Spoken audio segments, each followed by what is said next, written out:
Hello everybody, welcome to my video. Thanks for showing up. We'll get to it in just a minute and think you'll be well rewarded for holding on here for a second, because for 35 minutes I'm going to try to, I believe I can teach you to not only get across your fretboard but understand modes, how to jam in with modal backing tracks that you can find on YouTube all across your fretboard.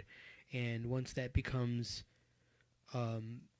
something you can do, practice becomes pretty fun and entertaining and something you want to do all the time, and you get better pretty quick. So hopefully I'm putting you on the fast track with today's lesson. But before we get into that today, just a little bit about why you haven't seen a video on this channel in almost a year. And I just want to apologize for that. I've been meaning to make this video. I finally spent all day, because I had a day today, to edit it and get it done. So 8 hours later, here I have this 34-minute video ready to go. And I thank you for subscribing to my channel, all the people that have subscribed and have been waiting patiently for a video for a year now. I'd like to make these every week, but it just so happens that my the type of jobs I choose just wear me out. In early 2018, I switched out of being a driving instructor 5 days a week. I was too mentally drained after doing that every day, and I just didn't have it in me to make videos. On the weekend I was busy or wanted to recoup, and so it wasn't happening then either. So I made this change to jumping quickly into this construction opportunity that showed up, becoming a handyman's helper. And well, it's needed its own learning curve, and it's been physically exhausting now. So I still get home and I'm too physically and still mentally exhausted to make a video. So that's my somber excuse, my poor excuse for why I haven't uploaded anything to this channel in over a year. So you probably don't want your time wasted anymore with any of my sob story, but if you can subscribe to my channel and even visit my Patreon page and think about subscribing there, you could get more of what you're going to find in this lesson today. Like, I want to do one of these every week, and I could if 1,000 people decided to give me $1 a month per lesson. 1,800 people, as a matter of fact, could probably do it to get me to do one of these every day, or perhaps more realistically, at least once a week, and perhaps give out private lessons. So I'd like to change my career completely to get out of this craziness of ripping through insulation and tearing out walls and doing things that can damage my fingers and hurt my ears with compressors and nail guns and stuff like that. It's a little bit taxing on my musician side, so if you guys can help, that would be great. And again, my apologies for not making a video for so long. So anyways, without any further ado, here is your video today, as the title, which I haven't even thought of yet, so implies probably something about modes and jamming across your fretboard. So here goes. Thanks for watching. Have a great day. Consider yourself warned. You are now entering an endless rabbit hole of music theory information for free that could end up making you a better player, or just need something with marks. Graph paper method. Alright, let's graph out a 24 fret graph paper fretboard. And on this fretboard, we want to draw out one structure here that we want to get really familiar with. We're going to start on the third box of the E string, representing the third fret on the guitar, the fifth fret, and the seventh fret. Same for each adjacent string, the A string, 3, 5, 7, and the D string, 3, 5, and 7. So take a good long look at this structure and get real familiar with its very basic nature. And what I'm going to do today is show you that this is the only shape you need to know, believe it or not, the only shape you need to know to get across the entire fretboard in the major scale, in its minor keys, its related minor keys, and the modes therein. So if that's something you're interested in, this will help you. At the end of today's video, you'll have a plug and play method to play, should be able to play in any mode, in any key, anytime, any YouTube modal backing track, whatever. So let's get familiar with this and move on. So before we dive deep, if you're still having trouble trying to figure this out, how it relates to playing it on a guitar, here is a clip to help you out.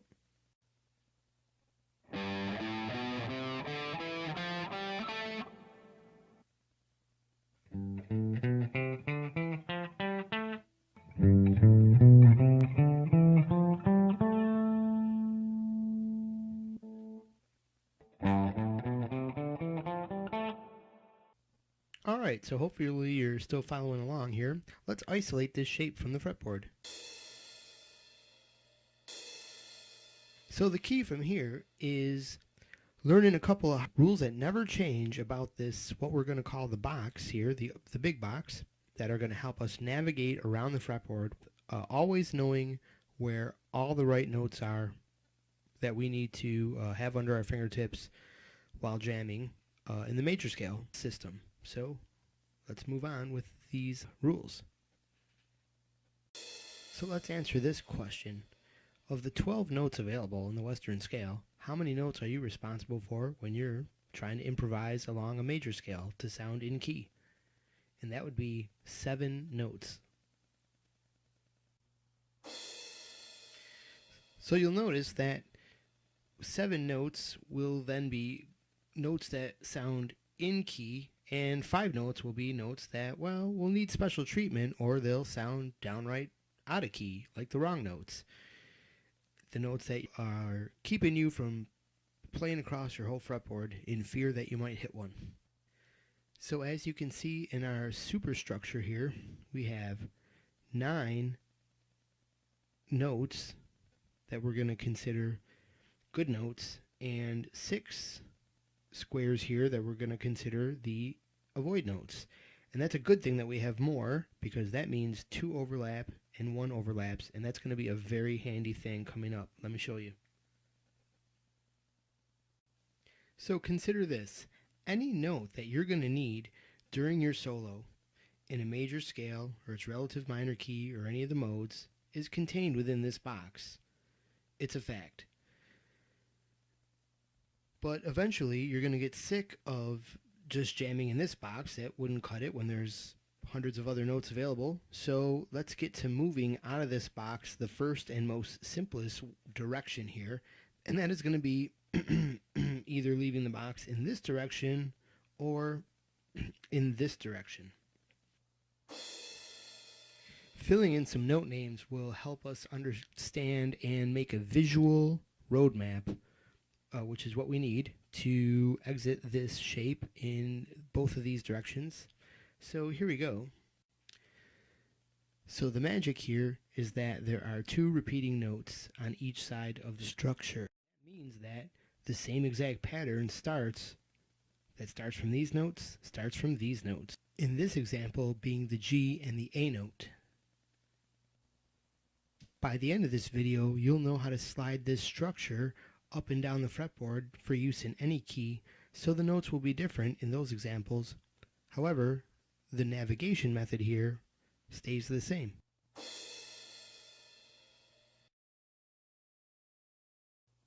So this is the first way that the structure repeats itself, going this way and this way. So it's kind of handy, very easy to go this way and that way and find the right notes on your guitar now.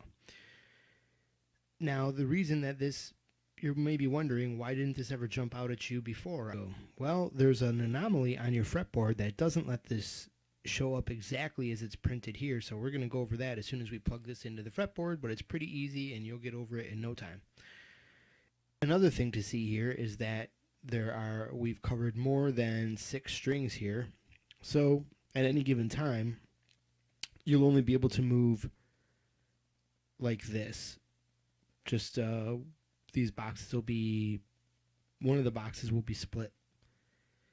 But ultimately, this is moving in this direction. Once I realized this, it became very easy for me to visualize it quick, so I didn't have to think about it much while playing, and I could concentrate on things like the notes and the beat and things that made my improvs sound a little bit more realistic, I guess. Perhaps a little bit more on point would be a good way to put it. So let's go over the next way to move around here, and then we'll get to relaying this to the fretboard. Okay, so here we're back to our basic structure. That's what we're calling this thing. Sometimes I refer to it as a box, but it's the structure. And because these individual things are the boxes. But anyways, we discussed just a second ago how to go this way and that way. So now how about going to the straight to the left and straight to the right? So going to the left or to the right simply requires knowing how the structure butts up against itself to the left and to the right. So let's draw.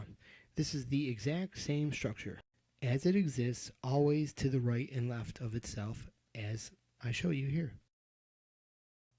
So pretty cool, huh? I thought so when I found this out. But let's dive a little deeper into another special shape here that's really going to make this thing a handy tool. Here are two box shapes that appear at each point that the box butts up against itself, creating what I view as a doorway. So we're going to call this the magic doorway box.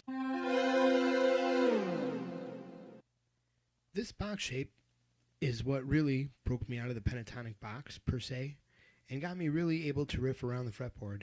I don't think about it as much as I used to, but if I am thinking about it, this is primarily what's getting me around the fretboard, or getting me out of a brain fart, if I have one, in the middle of an improv.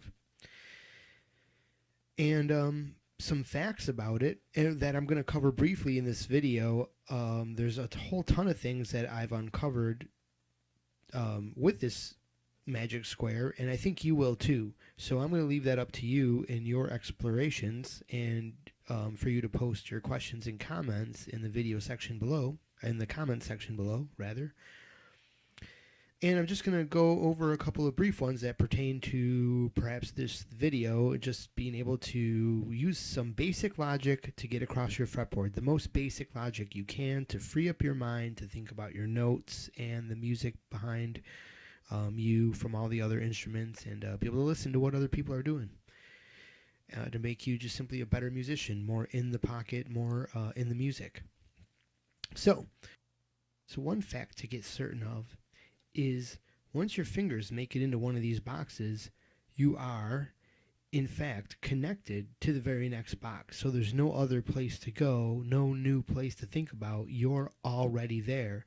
So you can consider this like a magic doorway. This is your doorway into each cell. And let's isolate this shape so you can maybe realize that you've probably played this shape before, and it's something that you can usually riff over pretty fast. It actually makes the bottom of a pentatonic shape. Let's take a look. Okay, so here we have the shape isolated, the two-string shape of the doorway, and the two notes will always fall before it and after it, because that's how the major structure goes. So these notes will always be there. And I don't know about you, but I've moved over this shape in the pentatonic. I don't know if you can see that drawn out here. It's very light, but the bottom of a shape, it occurs at the top of another shape, whatever. That's not really important right now. What the fact of the matter is that this is always the half steps in your do, re, mi, fa, sol, la, ti, do major scale, your mi, fa, and ti, do. And this is always your root note. This will always be the root note of the parent key.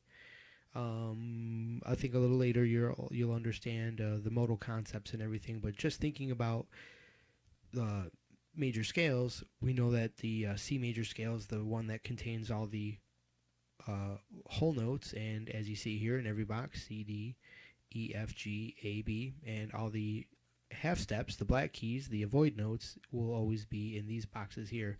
And this is no matter where you move this. As you move it, the notes inside here will change, but the steps, do, re, this is also re, same note. Mi, fa, sol, la, ti, do will always be the same. So in a very general sense. Considering soloing pretty normally with one finger per fret, I can imagine doing a position shift across this box pretty easily, and once I do that, I'm into the next major structure. And from there, it's never hard to find the next doorway, meaning that I can now pretty much use these doorways to get all the way across the fretboard anywhere I want to. Let's cover another factoid here. You can once again use this doorway to travel in this direction or perhaps this direction if you find this box at the upper strings or the lower strings. So how does that work? It works like this. This box will always connect to itself at the corner like so until we plug it into the fretboard and we find the guitar anomaly, which we'll discuss when we do that. But what we need to know in a basic and general sense is that this box will always stack up to itself as follows: B, C, E, F, B, C, E, F, B, C, E, F. This works on bass guitar too, and it's even simpler with only 4 strings. But anyways, lock yourself into this structure because this is how it always goes and it never changes. Even if you move this pattern and the gut notes inside the boxes change, that's okay because the structure stays the same. And that's the pretty cool thing about the guitar, except for the fact that there is the B string shift anomaly, so we'll cover that in a little bit. But this is the basics of the basics that will always get you around the fretboard. So that's always the same note. This is your 1, 2, 3, 4, 5, and 6. You can plug different things into these boxes, as you can see. Right now we're using the note names to help you understand things. We can plug in interval names. We can put chord associations in these boxes, like major and which ones are major, which ones are minor, which one is a diminished chord. We can put modal names in these boxes. Totally awesome stuff that's going to come up in a little bit. So there is navigating in this direction just using the magic doorway box. And there's also an up and down feature that happens, but we have to plug it into the fretboard to get there. And I think we'll do that now. So let's flip the page over here to the fretboard. Okay, so here is our basic structure graphed into a graph paper fretboard. At the third box on the E string is, I guess, where we can say we're starting, and that's going to create the C major scale. Let's note here that just like the root note is in our magic doorway box that we just covered, that magic doorway always connects to the main structure right here. So there is our root note box, and what do you know, that's a C. So let's fill these all in. So let's fill out the entire major scale on the fretboard using just the concept of the main structure and the magic doorway. And along the way, we'll discover the B string anomaly, and we'll show you what to do with that, or how to visualize it. Like an idiot, a few seconds ago, I drew an incorrect line here, and so we're just going to have to deal with that for the time being, as I don't feel like redrawing the whole thing out, as I've done enough editing just to get to this point in the video.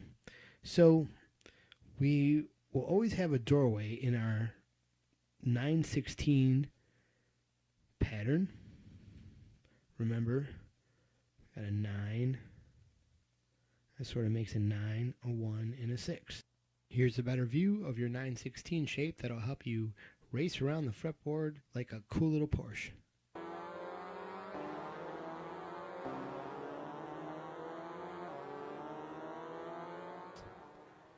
For B, C, E, F, B, C, E, F. It's always the same. You have the structure and the doorway, same exact notes. It's all you have. Let's say I wanted to travel in this direction. Well, for this direction, this became something I learned as I started to jam around, I realized the old structures I had learned, such as something called the Phrygian Shape that my original guitar teacher taught me, appeared under my fingers. And so that's kind of what I use to travel the box. Let's say I want in this direction here, which is not as common. Let's start there. I know I would have my square with the 2 notes behind. That's the 2 open strings will work right there. In my solo, if I was in, let's say, just say C major, was the root of the scale I was playing, I needed to play to improvise over that part. So I know that my Phrygian scale goes like this. And there's your B, C, E, F square down there. G always follows A. A is connected on the bottom of the square. There's always a note here and here. It's not always going to be an A or a G. If you move this around in the key of C, it happens to be the G and the A. The 5 is always here, and the 6 is always here. From intervals, speaking in intervals, from the key of C, G is the 5th, and A is the 6th.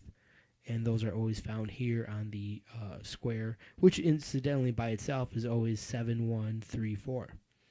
Okay, but we'll talk about that a little bit later. Nothing that you need to know if you just got confused. So, as we've already talked about, our square shape will always be followed by 2 notes, and, well, what do you know? Those are always there.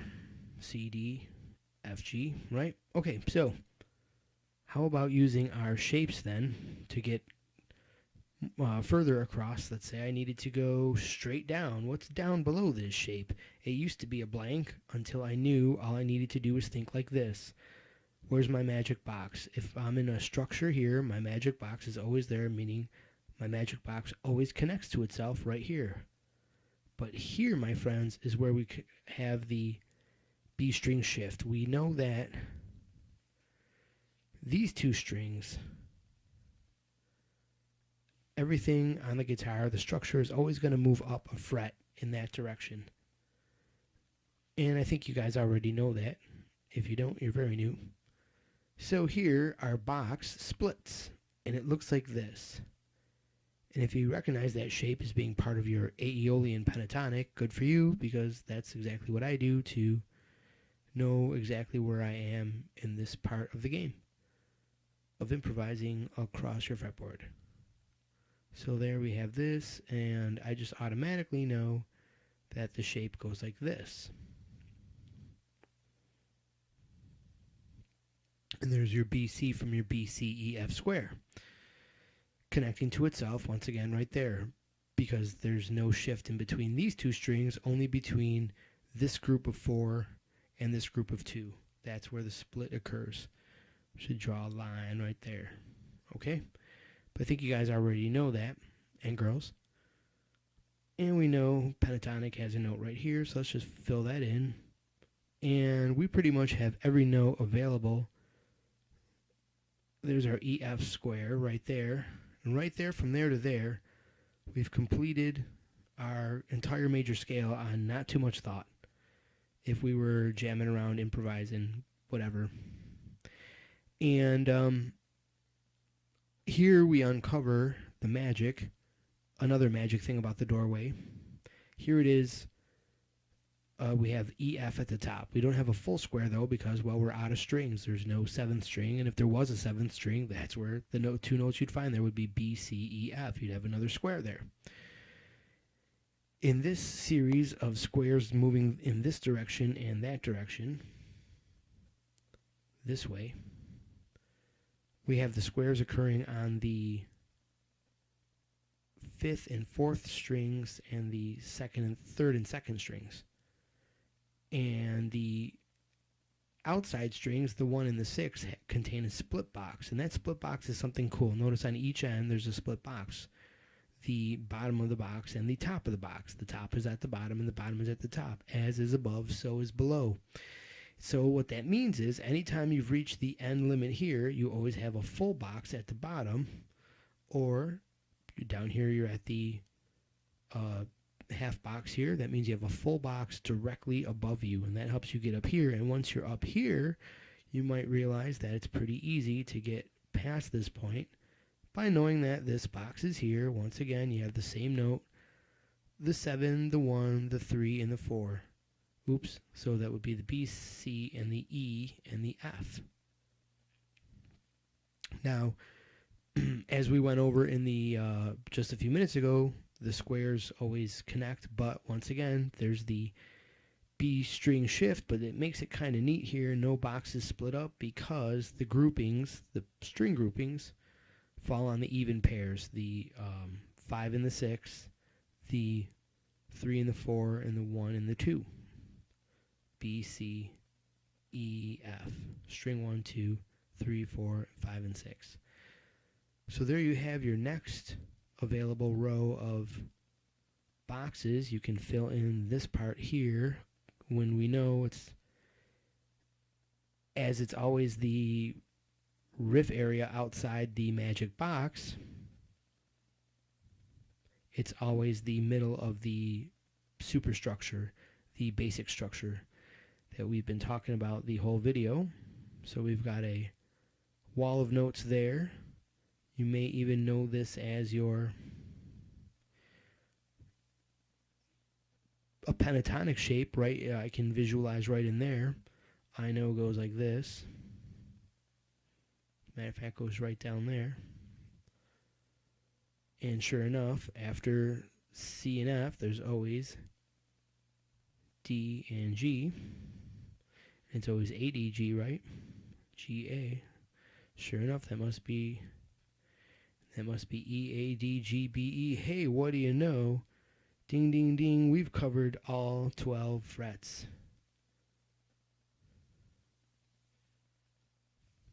Oh, I always end up writing off the screen here. Right? So basically, everything from there is just a repeat. And what do you know? The B, C, E, F is crossing the boundary there, just like it does right here. And you're at the exact same point. As is above, so is below. And pretty simply, you've got the most basic way to get yourself to know all the notes, where they are, just beyond where your fingers are, in case you used to draw a blank.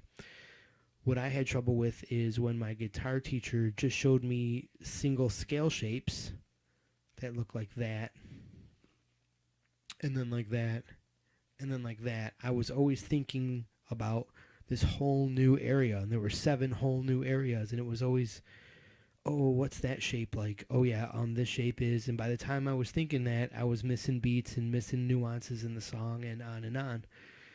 With this, I'm not doing that. I just move. Now my ear is connecting to where all these shapes are, and I no longer even have to think about this. Now that I've been jamming along, it made jamming along to modal tracks. No, the first thing it did was make it jamming along to modal tracks really fun and enjoyable, and that started to coach my ear into honing into where my fingers were in these boxes, and now I really no longer need to think about all that stuff. It's just becoming more deeply ingrained in each and every one of my improvs. So to keep this video short, I think I'm going to cut it out at this point and leave you with this. You can ask any questions or comments from here. You can ask any questions in the comments section below, and we'll, I guess, go from there. But this is the general way that I get across the fretboard. Oh, that's what we were going to do. We were going to plug some modal names and some other things into these boxes. So let's check that out real quick before we go. Okay, we're back to this page here. And do you remember where our root note is? Yes, it's always in the doorway and in this part of the major structure. So let's fill that in now. And this time around, I'm going to show you how to fill in some other information. We could, if we need to know the interval names, we could plug them into our scale here. So, for example, we'd have the 1, this is the 2, this is the 3, the 4, the 5, and the 6. So we have the 5, the 6, and there's the 7. And there's how our square always is: 7 1 3 4, 7 1 3 4 1 4, 7 3. It's always the same. So we have, it gets pretty easy to be able to call these intervals out. This is your 2 chord, your 3 chord, your 4, your 5, and your 6. So let's take that step further and think that, let's say we just needed to know about those chords, which ones were major and minor chords. So we might want to figure out that this is use a capital and then a lowercase. We would have major,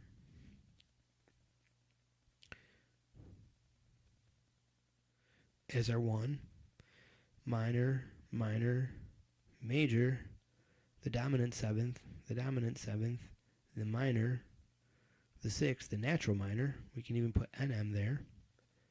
Natural minor, and diminished. And that's some chordal information. The box always goes major and major, because that's your 1 and your 4. Your diminished chord and your natural minor. No, sorry, that's not your natural minor. Just a minor. Let's take that to another level, and you can also plug in modes, so you can always kind of know what's going on in a modal sense. Let me show you something here. Once again, as it always is, so you guys get it, that's always going to be the root. You're always going to have your 9, 16, your doorway is going to be here. Let's draw our other root just to make it make sense to everybody.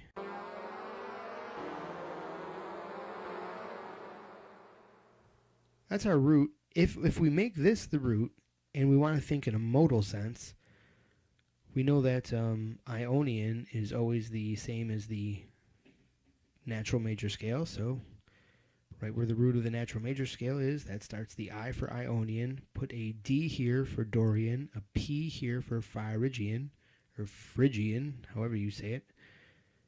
And what is this one? This is Lydian, Mixolydian, and Aeolian. Mixolydian, so MA, and then finally we have Locrian here. Now here's the thing with Locrian. It also has an L, and that could create some confusion, but here's the neat thing that happens. In improvising, you will not run into Locrian too much. You'll hardly ever use that. There is a purpose for it. It's kind of enigmatic and can be used for a certain emotional context, but it's hard to resolve, and it's rare to use that. So what I do is, especially in the beginning, to understand it all, now it's just ingrained in my head, is put an LX there. So you always know that that's Locrian, the L that you will not be using, and this will be the L that you're always using.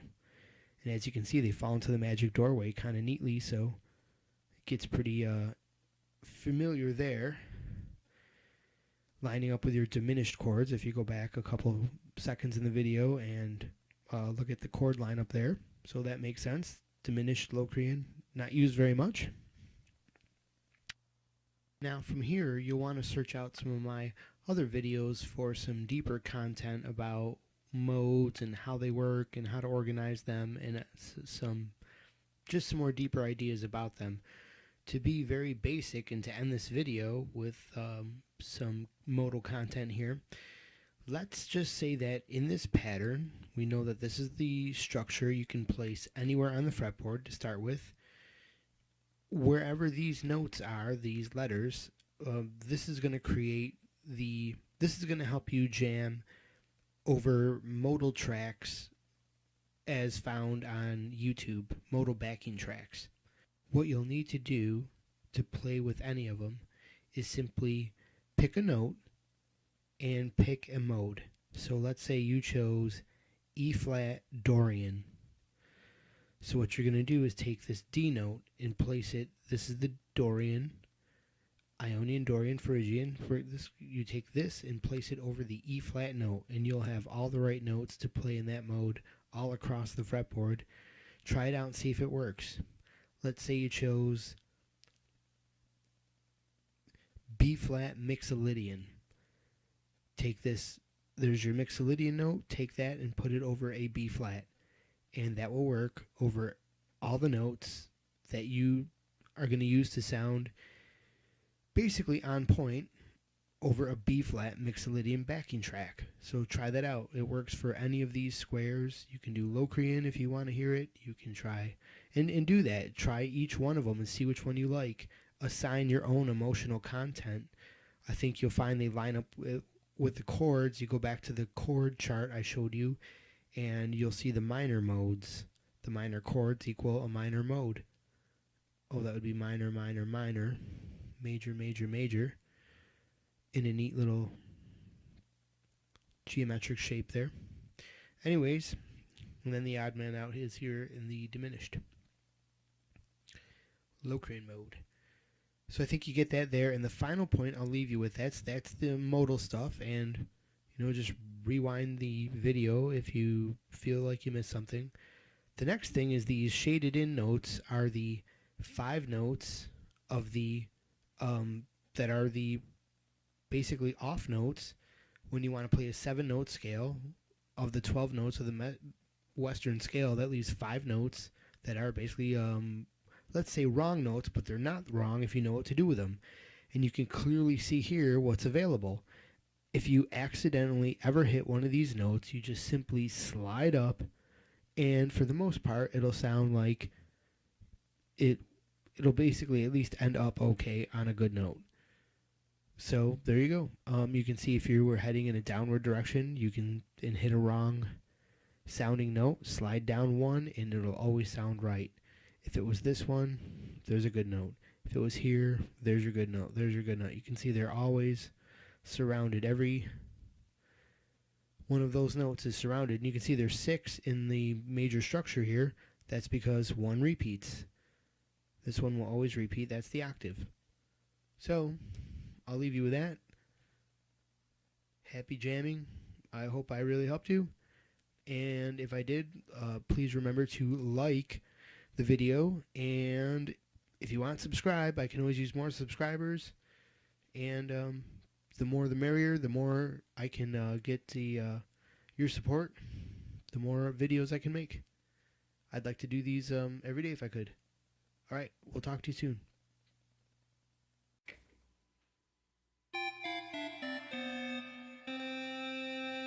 Thank you for watching.